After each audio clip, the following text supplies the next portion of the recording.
দেখো আজকে কালকে উঠেছিল প্রথমবার ওয়াকারে, ওর বড় মা ওকে এই ওয়াকারটা এনে দিয়েছে, যেহেতু ও খুব ভীষণভাবে দাঁড়াতে চাইছে এই কারণে। তো মাত্র একদিনে কিন্তু ও বুঝে গেছে যে এই জিনিসটা কিভাবে ব্যবহার করতে হয়।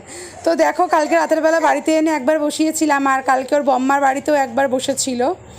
তো এখন দেখো কি সুন্দরভাবে ও একা একাই এটা কিন্তু নিজে বুঝে গেছে যে কিভাবে এটা দাঁড়ালে বা হাঁটলে এটা করে ঘুরতে পারবে, সেইভাবেই কিন্তু ও সুন্দর করে দেখো হেঁটে বেড়াচ্ছে সারা ঘর জুড়ে।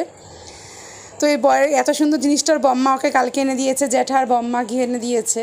তো ও একদিনে দেখো বুঝে গেছে, এটা দেখেই আমি অবাক হয়ে গেছি। দেখো কত সুন্দর বুঝতে পারছে যে পা দিয়ে চাপ দিলেই আমি এটা করে সারা ঘর ঘুরতে পারবো।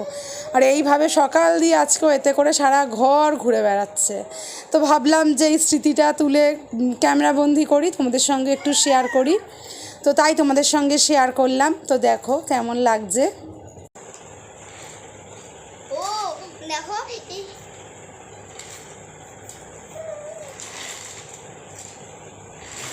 ওরে বাবালে, তুমি বুঝে গেছিস না?